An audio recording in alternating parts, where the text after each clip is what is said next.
Começa agora, conversando sobre seus direitos, no campo e na luta. O programa é para você participar, curtir e divulgar. Conversando sobre seus direitos, uma produção do Sistema Contar. Apresentação, Luiz Henrique Paraíba. Olá, minha gente, começa agora o programa Conversando sobre os seus direitos, na luta e no campo. Uma produção do Sistema Contar. Vamos lembrar agora as emissoras que estão com a gente transmitindo o programa.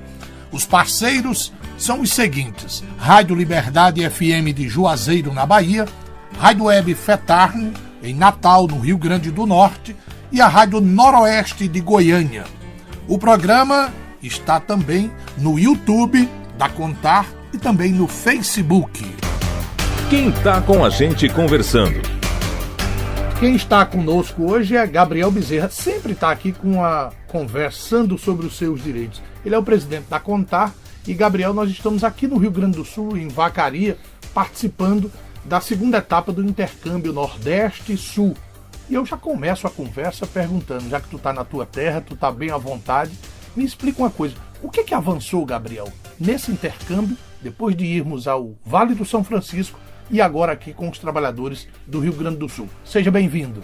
Olá, Paraíba. Quero agradecer de forma muito especial todos os nossos ouvintes, cumprimentar os nossos trabalhadores, as nossas trabalhadoras, as nossas federações por todo o Brasil, os nossos sindicatos de trabalhadores rurais, toda a nossa turma aí, a representação da nossa categoria. Primeiro, Paraíba, a gente precisa agradecer aos parceiros que nos ajudaram a proporcionar esse intercâmbio Nordeste-Sul. Agradecer a Repórter Brasil, Projeto Brasil Conectado, que nós temos nos dando essa oportunidade de poder fazer essa troca de experiência. Primeiro ponto, Luiz Paraíba, a gente precisa dizer que é um ato importante de nós conhecer experiências diferentes, nós olhar outras realidades, outras vivências que estão acontecendo. Então, no primeiro módulo, a gente esteve lá no Nordeste, visitando Petrolina e também o município de Juazeiro, na Bahia, visitando esses dois estados, Pernambuco e Bahia, lá no Vale de São Francisco, e agora a gente veio aqui no município de Vacaria, no Rio Grande do Sul. Município frio, num período de altamente frio aqui, e a gente teve a oportunidade de dialogar com trabalhadores, com as empresas, e ao mesmo tempo fazer esse intercâmbio prático na experiência de campo. O que a gente conseguiu observar? Se observou, o pessoal principalmente do Nordeste, a grande dificuldade que a nossa categoria dos assalariados rurais tem aqui no Rio Grande do Sul, Paraíba, que é trabalhar nessa intempérie climática, em sensações com menos, sensações negativas, abaixo de 0 grau. E o trabalhador da maçã, dos viveiros, segue tocando as suas funções. Então, acho que essa é uma questão que a gente viu. Por outro lado, a gente pôde olhar as convenções coletivas de trabalho, os acordos que existem, a própria questão da alimentação, que aqui no Rio Grande do Sul é fornecida e lá no Vale de São Francisco não é. E aí, por outro lado, também a estrutura do sindicato, o que o sindicato faz aqui, como é que é a sua atuação. Então, assim, são uma série de elementos que a gente pôde estar observando e com certeza enriquece a nossa luta sindical e o nosso cotidiano. Com certeza vai auxiliar ambos os estados. Conversando sobre os seus direitos. É uma conversa que a gente tem a cada 15 dias com todos vocês do Sistema Contar, e hoje nós estamos conversando, avaliando e discutindo o intercâmbio dos trabalhadores do Nordeste e do Sul do Estado. Gabriel Bezerra, a gente tem aqui uma trabalhadora que é a Vanderleia Silva, ela é tratorista, o que é raro mulher ser tratorista aqui no sul do país. E ela fala da importância do sindicato. Vamos acompanhar. Por que o sindicato é indispensável? Tendo sindicato, a gente trabalhador rural se sente protegido. Porque sindicato tem a CIPA-TR, que alguma empresa ou outra sempre vê irregularidades. Que nem eu, é o segundo ano que eu tô na CIPA. Segunda vez que eu tô na CIPA. Então, a primeira vez que eu fui pra CIPA, eu era da parte de hortifruti, que era cenoura e beterraba. Teve muitos avanços a CIPA, que vem ser do sindicato a CIPA. Então, teve muitos avanços, muitos. E daí agora esse ano eu comecei de novo. Então, pretendemos ter mais O que, é que você melhorias. vê mais de positivo no sindicato? O sindicato, que nem pra gente, assim, que não conhece muito administrativo, né? Então, pra nós, eu vejo os médicos. Auxílio dentista, clínico, nutricionista. E nos direitos da gente? Bom, nos direitos é bom também. Porque tem muitas empresas que tu vai fazer um acerto, tu não quer te pagar ou liberar o... Tem muitos que não liberam o seguro. Os 40%, às vezes querem pagar só 20%, né? Então, o sindicato é isso.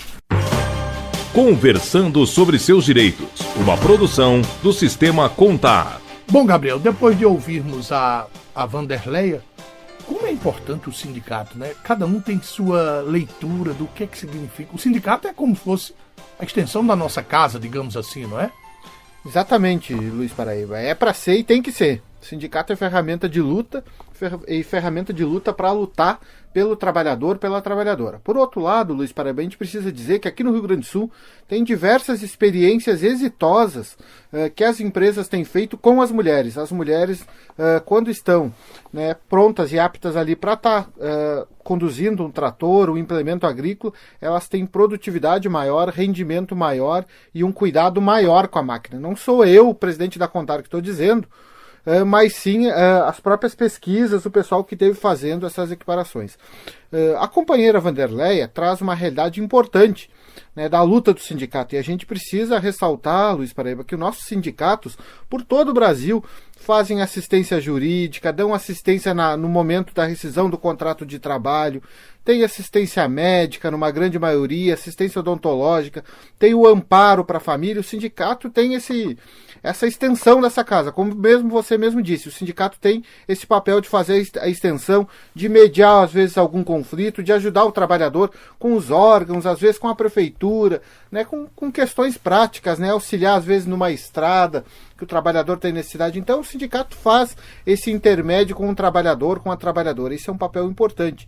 E a gente quer sempre chamar a atenção, Paraíba, dos nossos trabalhadores, das nossas trabalhadoras, que sejam sindicalizados, estejam como a Vanderleia, atuando no seu sindicato, fazendo parte da direção, mas também contribuindo com o seu sindicato, para nós ter um sistema Contar, né, cada vez mais forte. Nós não sobrevivemos com outra renda, é renda do trabalhador. E nós temos muito compromisso com a receita do trabalhador e temos sempre atuando cada vez mais para melhorar, para dar uma condição de vida mais justa, mais digna, né, um melhor salário, uma melhor reposição para todos os trabalhadores e trabalhadoras. É sempre bom ter você por aqui com a gente, viu, Gabriel Bezerra, para a gente conversar, mas eu fiquei curioso com uma coisa. Esse intercâmbio que vocês estão fazendo de trabalhadores, é possível que esse intercâmbio se estenda também por outras regiões do país, para que nós conheçamos as realidades diferentes de trabalhadores e trabalhadoras da assalariados rurais no país? Com certeza, Luiz Paraíba. Esse é um compromisso que nós firmamos lá em 2019, no final de 2019, quando assumimos a gestão da Contar, de fazer a diferença. E é isso que nós propondo a fazer. Precisamos sim conhecer realidades do Brasil, precisamos conhecer a experiência, dialogar com os trabalhadores e com as trabalhadoras. Esse é um compromisso que nós da Contar fizemos e com certeza nós vamos estar olhando outras realidades e conhecendo outras vivências. Um abraço, Gabriel. Até o próximo encontro. Um abraço, grande abraço. Estamos sempre juntos aí, sempre à disposição da classe trabalhadora.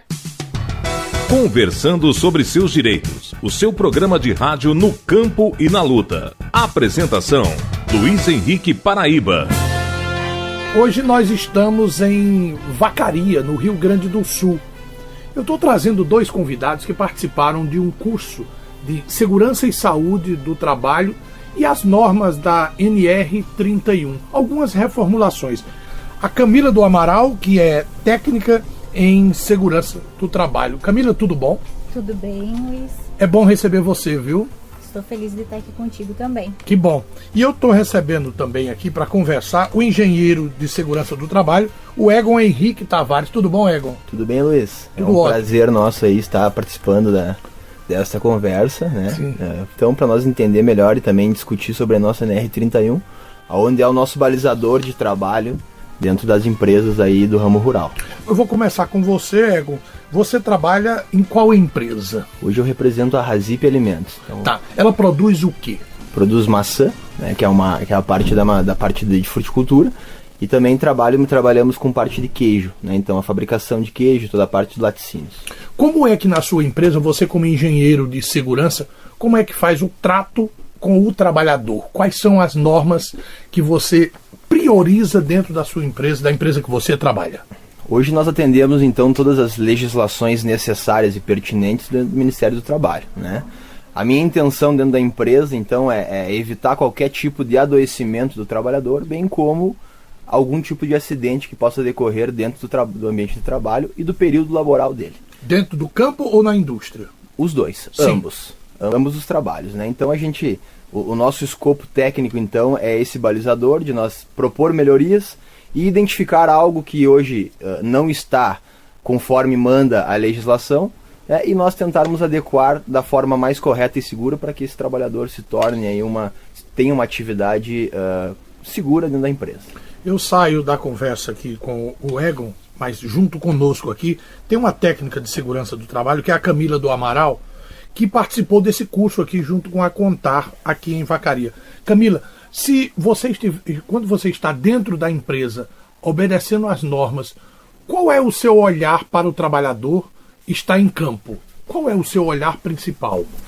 Da mesma forma que o colega, né, a gente prioriza sempre a saúde e o bem-estar do funcionário. Não queremos que aconteça nenhum acidente com ele, nenhuma doença que a curto, a longo prazo aí venha prejudicar. Então a gente trabalha muito visando esse contato com o funcionário e percebendo o que ele tem de necessidade no campo, né? Para que a gente possa adaptar com a legislação trabalhista o que as normas pedem, né? Nós estamos conversando sobre os seus direitos e todos os domingos, a cada 15 dias, a gente traz uma discussão e nesse domingo a gente está falando sobre segurança e saúde no trabalho. Camila, eu esqueci de te perguntar, mas eu quero que tu explique para o nosso ouvinte qual é a empresa e o que é que ela produz, a empresa que você trabalha. Na empresa Agropecuária Skill, também na produção de maçãs, né? Tem a parte do campo e a parte de packing house também.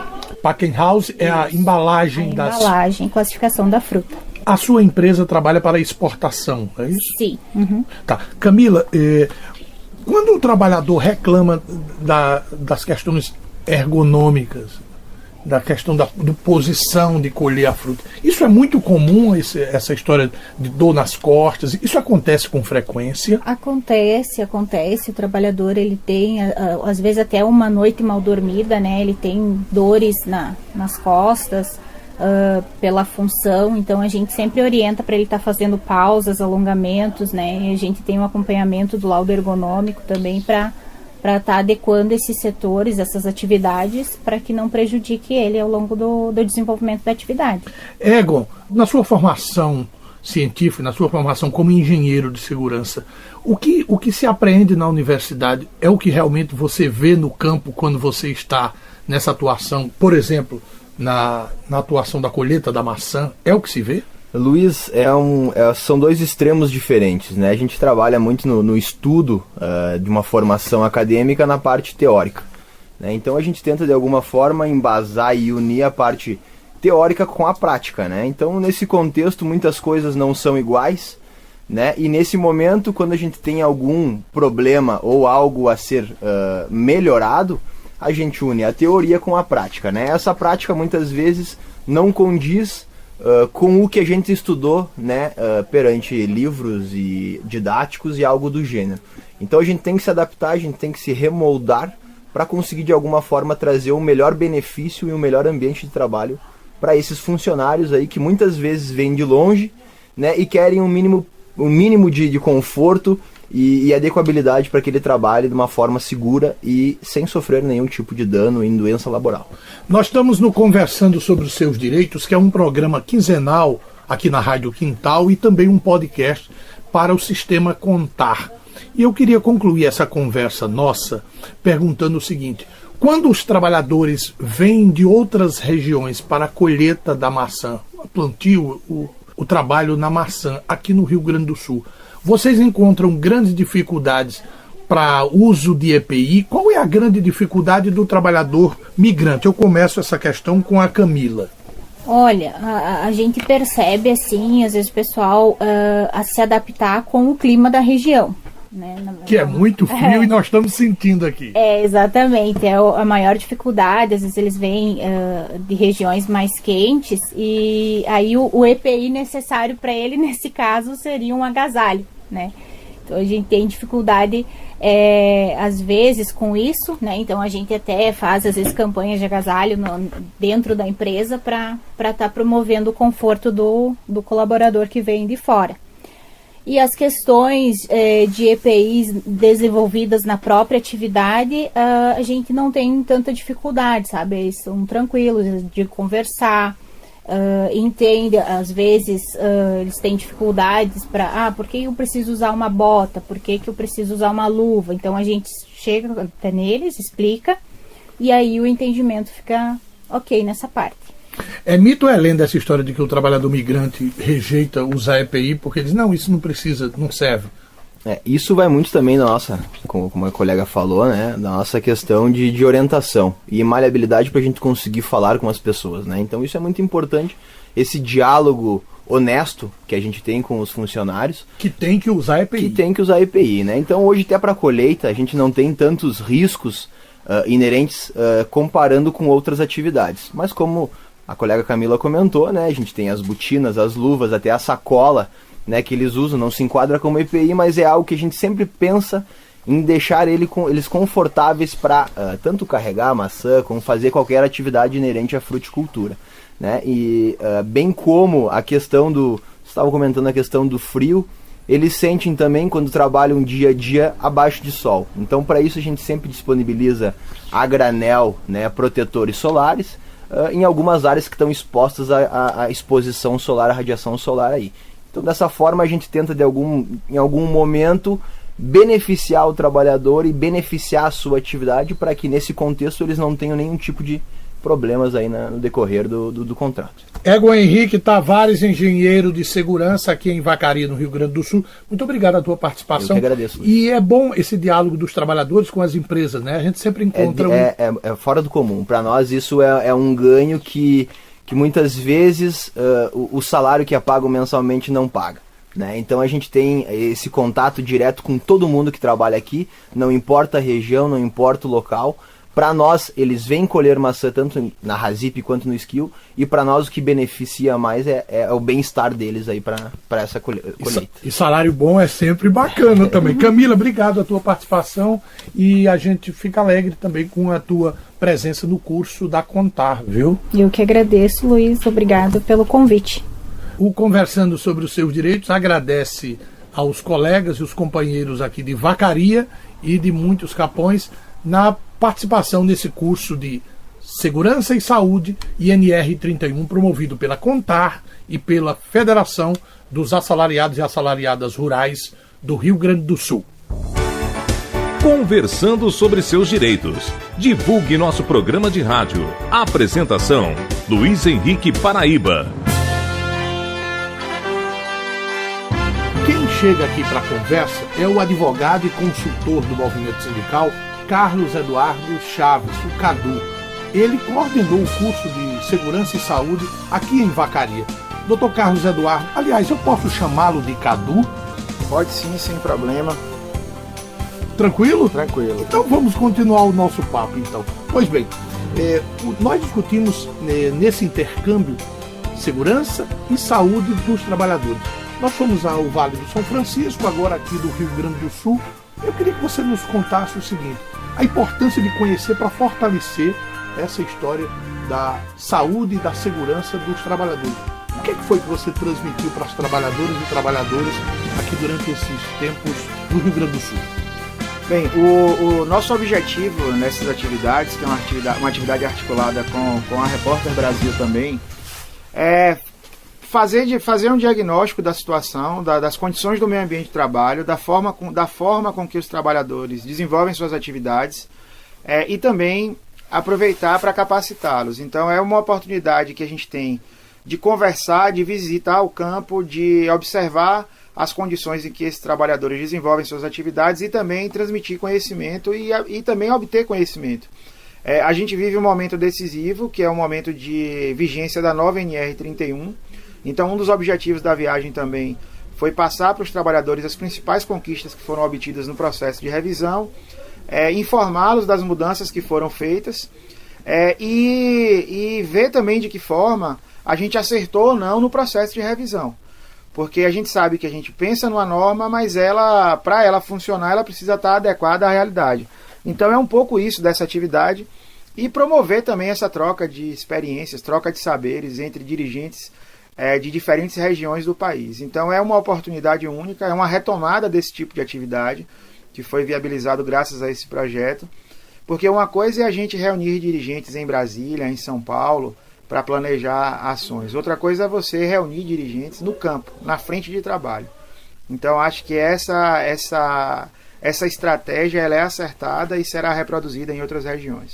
Conversando sobre os seus direitos. É sempre uma conversa que o Sistema Contar faz a cada 15 dias para discutir e conversar com as assalariadas e com os assalariados rurais. Hoje, Dr. Carlos Eduardo, o Cadu, está aqui com a gente para essa conversa.